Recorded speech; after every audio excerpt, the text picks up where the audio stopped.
आइए देखिए, बड़ा इंटरेस्टिंग टॉपिक है Kirchhoff current law end voltage law. आखिर ये क्या है और इसकी जरूरत क्या पड़ी? भाई जब सीरीज कॉम्बिनेशन सॉल्व किया, पैरेलल कॉम्बिनेशन सॉल्व किया, इजीली सॉल्व हो गया सर, लेकिन उस जगह पे हम क्या करें जहां पर इजीली सॉल्व ना हो पाए, तो हम क्या करेंगे?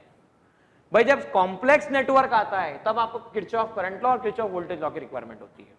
When you are having requirement of solving complex network, तब किरचॉफ करंट लॉ और किरचॉफ वोल्टेज लॉ की जरूरत पड़ती है। तो किरचॉफ करंट लॉ क्या कहता है?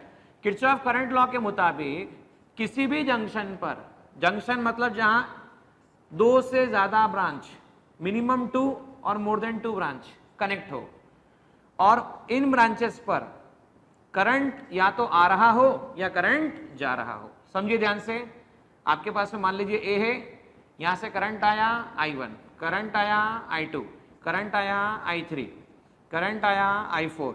अब देखिए करंट गया I5, करंट गया I6, करंट गया I7।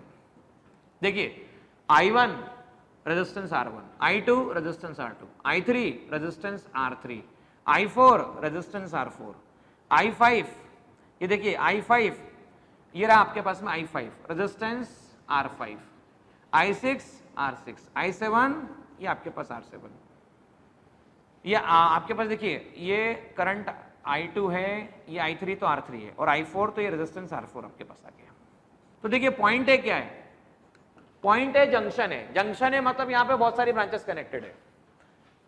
तो किरचॉफ करंट लॉ के हिसाब से algebraic sum of current at junction is equal to 0। किसी भी जंक्शन पे जितना करंट आएगा उतना जाएगा, और जितना करंट आएगा वो उतना जाएगा। आने वाला करंट इक्वल टू जाने वाला करंट, या incoming current equal to outgoing current. देखो आने वाली इवेंट, कोई लाइफ में आया, किसी का जन्म हुआ, पॉजिटिव घटना है, कोई चला गया, कोई एक्सपायर हो गया, नेगेटिव घटना है। आने वाली बातों को या आने वाले करंट को पॉजिटिव लेना और जाने वाले करंट को नेगेटिव लेना, साइन कन्वेंशन है। तो देखिए आने वाला करंट कौन कौन सा है? आने वाला करंट इस तरफ देखिए I1 है, आने वाला करंट प्लस I1, आने वाला करंट कौन सा है? प्लस I2, आने वाला करंट कौन सा है? प्लस I3, आने वाला करंट कौन सा है? प्लस I4, आने वाला करंट कौन सा है? देखिए I5 तो है नहीं, जाने वाला करंट कौन सा है? I5, वापस जाने वाला करंट कौन सा है? I6, वापस जाने वाला करंट कौन सा है? I7। इन सबका सम 0 के इक्वल आना चाहिए। तो आप कह सकते हैं I1 plus I2 plus I3 plus I4, I1 plus I2 plus I3 plus I4 equal to I5 plus I6 plus I7। Simply आप देख सकते हो, जो करंट आया वो करंट गया, तो आने वाला सारा करंट लिख दो एक तरफ और जाने वाला सारा करंट लिख दो। तो इसे algebraic sum of all current at junction is equal to 0। अब देखिए एल्जेब्रिक सम, मैंने बात की करंट की, तो करंट की डेफिनेशन क्या थी? Rate of flow of charge. अरे भाई rate of flow of charge, junction पे करंट आया मतलब जंक्शन से चार्ज दूर गया, क्योंकि चार्ज दो तरह के होते हैं। चार्ज होता है पॉजिटिव चार्ज और दूसरा होता है नेगेटिव चार्ज। वापस सुनना बेटा, चार्ज दो तरह के होते हैं, चार्ज पॉजिटिव चार्ज, चार्ज कौन सा? Negative charge. हम जिनके साथ डील कर रहे हैं वो है कंडक्टर। कंडक्टर क्या कंटेन करते हैं? तो फ्री इलेक्ट्रॉन्स कंटेन करते हैं। अच्छा, इलेक्ट्रॉन कौन सा चार्ज होता है? तो इलेक्ट्रॉन नेगेटिव चार्ज होता है। अब जब इलेक्ट्रॉन नेगेटिव चार्ज होता है तो नेगेटिव चार्ज के कारण current due to negative charge, वापस सुनिएगा, current due to which charge? Negative charge is in opposite direction, is in which direction? Opposite direction of flow of charge।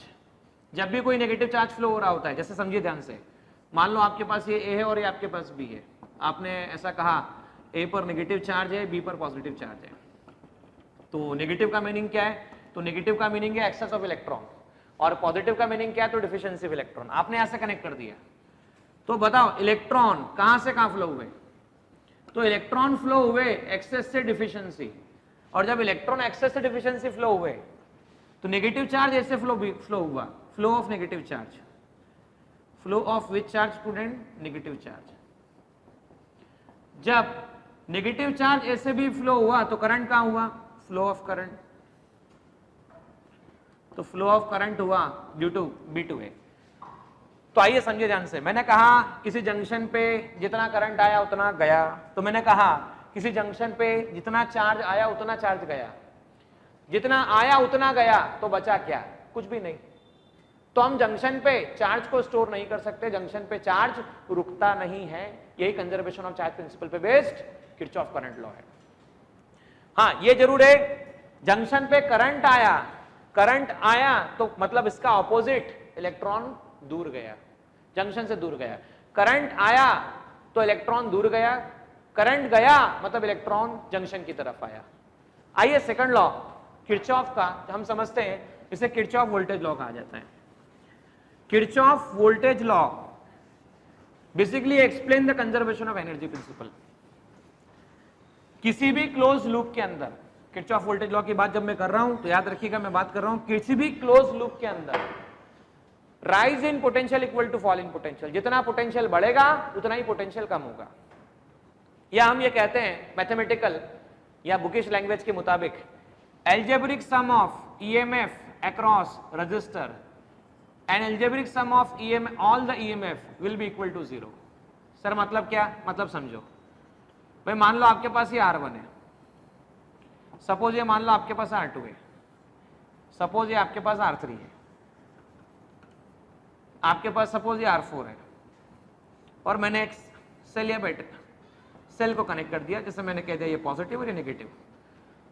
तो यहां पर इसको मैं अप्लाई करके बताऊंगा आप लोगों को किरचॉफ वोल्टेज लॉ का स्टेटमेंट किस तरह से लगाया जाता है। उससे पहले आपको एक बात समझनी है साइन कन्वेंशन के बारे में। साइन कन्वेंशन क्या है? किरचॉफ वोल्टेज लॉ में साइन कन्वेंशन कैसे अप्लाई करते हैं? बहुत सारे बच्चे कंफ्यूज होते हैं साइन कन्वेंशन कैसे अप्लाई किया जाए। सर बड़ा ही सिंपल स्टेटमेंट है मेरा, याद रखिएगा। इंपॉर्टेंट ये नहीं है लाइफ में कि आप कहां से आ रहे हैं, इंपॉर्टेंट ये है कि लाइफ में आप कहां पे जा रहे हैं। वापस सुनिएगा मेरा स्टेटमेंट क्या है। इंपॉर्टेंट ये नहीं कि लाइफ में आप कहां से आ रहे हैं, इंपॉर्टेंट है लाइफ में आप कहां पे जा रहे हैं। कहीं से भी आ सकते हैं लेकिन जहां जा रहे हैं इंपॉर्टेंट वही है। आइए स्टेटमेंट का मतलब समझते हैं। मैंने अभी आप लोगों से कहा ये सपोज ए है और ये बी है, रेजिस्टेंस आर है, करंट यहां से फ्लो हुआ। अभी हमने ये डायग्राम के माध्यम से सीखा था, हमने डायग्राम के माध्यम से सीखा था ए और बी। ए पर चार्ज था नेगेटिव, बी पर चार्ज आपके पास था पॉजिटिव। जब हमने ए और बी को आपस में कनेक्ट किया था तो मैंने कहा था ए मतलब कौन सा पोटेंशियल है, तो ये लोअर पोटेंशियल है, और बी कौन सा पोटेंशियल है, तो ये आपके पास हमें हायर पोटेंशियल है। वापस सुनिएगा, ए कौन सा पोटेंशियल है, तो ए लोअर पोटेंशियल है, बी कौन सा पोटेंशियल है, तो बी हायर पोटेंशियल है। जैसे कनेक्ट किया, इलेक्ट्रॉन कहां फ्लो हुए, एक्सेस से डिफिशिएंसी। तो करंट कहां से कहां फ्लो हुआ था, अभी बताया था मैंने, करंट फ्लो हुआ हायर पोटेंशियल से लोअर पोटेंशियल। तो देखिए यहां अगर ए से भी करंट फ्लो हो रहा है तो डेफिनेटली ए वाला साइड हायर पोटेंशियल, बी वाला साइड लोअर पोटेंशियल। आइए समझिए साइन कन्वेंशन को। ए बी, वापस से देखिए, करंट आया, एंटर हुआ पॉजिटिव, एग्जिट हुआ नेगेटिव। सपोज आप बात कर रहे हैं ईएमएफ की, जैसे 10 वोल्ट है, इसे मैं ई से बता रहा हूं। सपोज आप ए से बी के बारे में बात कर रहे हैं, ए पॉजिटिव बी नेगेटिव। वापस चेक कीजिएगा, ए और आपके पास में बी, ये आपके पास ए पॉजिटिव ये नेगेटिव। सपोज 10 वोल्ट की हम बात कर रहे हैं, ई आपके पास अवेलेबल है। आइए समझते हैं। तो इक्वेशन लिखते वक्त कई बार क्या होता है, potential difference across A to B, जब आप ए से बी की तरफ जा रहे हैं, ए से बी की तरफ जा रहे हैं तो जा कहां से रहे हैं, ए से रहे। कहां की तरफ जा रहे हैं, बी की तरफ जा रहे हैं, तो पॉजिटिव से नेगेटिव जा रहे हैं। जिसकी तरफ जा रहे हैं इंपॉर्टेंट वही है, तो माइनस IR1। अब देखो वापस सुनना ध्यान से इस जगह पर, अगर मैं B2A आता, B2A मतलब यहां से यहां आता, तो देखो कहां से स्टार्ट किया, बी से किया, कहां की तरफ गया, ए की तरफ गया, कहां से गया, नेगेटिव से गया, कहां की तरफ गया, पॉजिटिव की तरफ गया। तो potential difference from B2A, negative से पॉजिटिव गया तो plus IR1, VAB minus IR1, VBA plus IR1। इसे कई बार कई किताबों में ऐसा भी लिखा जाता है, देखो करंट कहां से कहां फ्लो हो रहा है, A to B, तो आप कहां से कहां जा रहे हो, A to B। करंट कहां से कहां, A to B, आपके जाने की direction A to B, negative sign. जब भी आप करंट की डायरेक्शन में जाओगे तो नेगेटिव साइन लोगे। अब देखिए A to B current flow हो रहा है, लेकिन आप कहां से जा रहे हो, B to A जा रहे हो। इक्वेशन लिखते समय B to A जा रहे हो। तो B2A जा रहे हो तो opposite direction to the current मतलब पॉजिटिव। अच्छा बैटरी या सेल, देखो बैटरी क्या होता है, सेल क्या होता है, सेल ऐसे बताया जाता है, और बहुत सारे सेल को कंबाइन कर दो तो बैटरी बन जाती है। वो हमारा टॉपिक फिलहाल नहीं है, बस हम इतना समझ रहे हैं कि बड़ा वाला टर्मिनल पॉजिटिव, छोटा वाला टर्मिनल नेगेटिव। अरे बड़े वही बनते हैं जो पॉजिटिव सोच के साथ आगे बढ़ रहे होते हैं, और छोटे वो होते हैं जो नेगेटिव सोच के साथ काम कर रहे होते हैं। तो देखिए बड़ा टर्मिनल पॉजिटिव, छोटा नेगेटिव, आप ए से भी गए, बड़े से छोटे की तरफ गए, पॉजिटिव से नेगेटिविटी की तरफ गए। इंपॉर्टेंट ये नहीं है कि आप कहां से आ रहे हैं, इंपॉर्टेंट तो ये है कि आप कहां पे जा रहे हैं। तो ये आ गया VAB that is equal to -10 volt. अब चेक कीजिए वापस से, B2A आप जब बात कर रहे हैं तो B मतलब नेगेटिव, A मतलब पॉजिटिव, B से A नेगेटिव से पॉजिटिव, छोटे से बड़े की तरफ, लोअर से हायर की तरफ, अरे नेगेटिव से पॉजिटिव की तरफ, तो हम लिख पाएंगे VBA, जिसे लिखा जा सकता है +10 वोल्ट। तो यहां तक उम्मीद करता हूं कि किरचॉफ वोल्टेज लॉ का साइन कन्वेंशन कंसेप्ट आप सीख चुके हैं। आप साइन कन्वेंशन सीखने के बाद आइए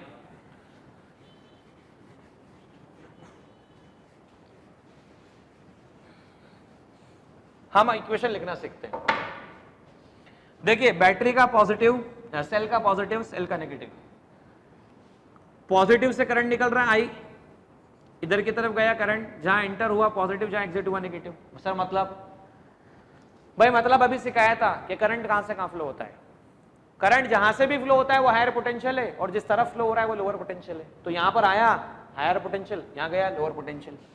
entry positive, exit negative, higher lower, positive negative, higher lower, current इधर टर्न हुआ, पॉजिटिव इधर नेगेटिव। आइए समझिए ABCD, तो हम लिखते हैं क्लोज लूप ABCDA, हम लिखते हैं क्लोज लूप ABCDA। मैं गया क्लॉकवाइज ABCDA। कई बच्चे सोचते हैं सर आप क्लॉकवाइज क्यों जा रहे हैं, एंटी क्लॉकवाइज जाएंगे तो क्या होगा। ठीक है एंटी क्लॉकवाइज भी लेके देखो, आप लेके देखो एंटी क्लॉकवाइज ADCBA, ऐसा भी ले सकते हैं, एक है ABCDA, एक है ADCBA। जब क्लॉकवाइज जा रहे हैं A to B आप, तो देखो ये रहा आपके पास में A से B जा रहे हैं, नेगेटिव से पॉजिटिव की तरफ जा रहे हैं, पॉजिटिव की तरफ जा रहे हैं plus sign plus E, positive से नेगेटिव B2C जा रहे हैं, B2C जा रहे हैं तो करंट की डायरेक्शन में जा रहे हैं, पॉजिटिव से नेगेटिव, जहां से आ रहे हैं इंपॉर्टेंट नहीं, जहां जा रहे हैं इंपॉर्टेंट है, नेगेटिव साइन की तरफ, या करंट की डायरेक्शन में जा रहे हैं तो नेगेटिव -IR1। वापस चेक करो C2D जा रहे हैं, करंट घूमकर इधर ही जा रहा है, आप C2D जा रहे हैं, C2D लूप में लिख रहे हैं, तो पॉजिटिव टू नेगेटिव करंट की डायरेक्शन में जा रहे हैं, सेम डायरेक्शन में जा रहे हैं -IR2। अब देखो बेटा यहां क्रॉस कर रहे हैं, करंट यहां से आया, करंट की डायरेक्शन में जा रहे हैं -IR3, -IR3, पॉजिटिव से negative -IR4, -IR4 that must be equal to 0। तो मैं कह सकता हूं E इक्वल टू आ गया आपके पास IR1, IR2, IR3, IR4। So E that will become IR1 plus R2 plus R3 plus R4। आइए समझिए ध्यान से। और अब हम बात करते हैं इधर इस लूप में ADCBA। तो ADCBA किस तरह से लिखा जाएगा चेक कीजिएगा।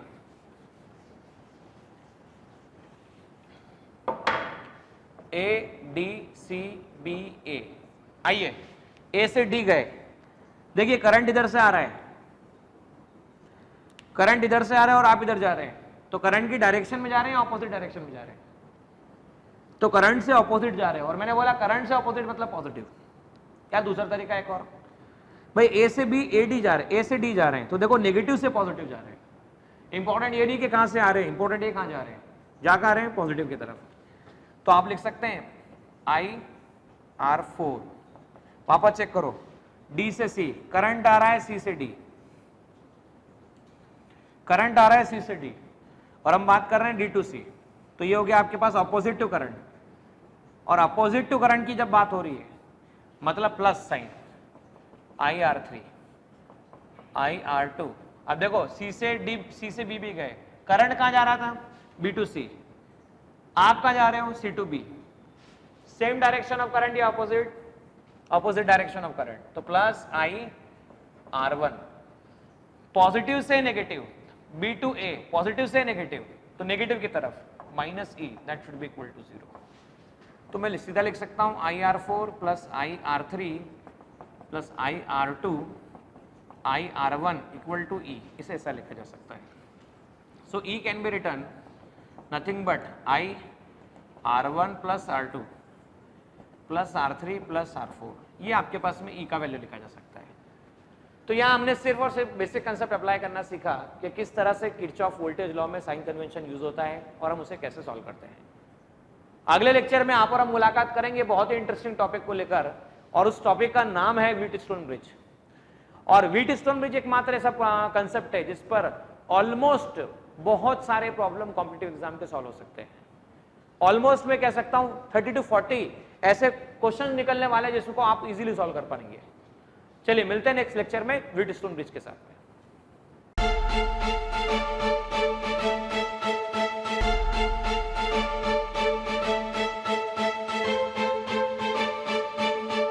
पुरोहित अकॅडमी, मेन ब्रांच प्रभात चौक, MJ कॉलेज रोड, लोकमान्य हॉस्पिटलच्या बाजूला, जळगाव, आणि पांडे क्लासेस जवळ, बंधन बँके शेजारी, ट्रॅफिक गार्डनच्या समोर, जळगाव।